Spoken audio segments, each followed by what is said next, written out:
И когда меня просят объяснить про право на самоопределение, а что же это такое, можешь ли ты условно с юридического или с языка международного права перевести на какой-то более понятный язык, я говорю, что это право на дом. Право родиться крымским татарином или карамло, жить, говорить на родном языке в сфере образования, в политике, выступать в судах, читать таблички, названия населенных пунктов на своем родном языке. И право умереть тоже карамло. Когда вы упомянули про пример Северного Кавказа, я ощутил некоторый диссонанс. Согласно с моими этими убеждениями о праве на самоопределение, только те народы, которые там, они сами определяют свою форму, и я думаю, мы часто очень изначально берем какую-то негативную рамку того, как это может быть реализовано.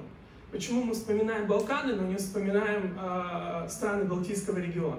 Мы как будто заранее на них уже накладываем, что они сами не смогут разобраться сами с собой и подружиться. И я сейчас не буду говорить за Северный Кавказ, я говорю про Украину. Есть несколько форм, которые крымские татары как народ видят для своего самоопределения. Одна из самых популярных – национальная автономия в рамках суверенной Украины. Иногда от некоторых украинцев я слышу вопрос: слушайте, а вы справитесь вообще с этим? Ну, типа, вот у вас будет достаточно кадров, еще что-то.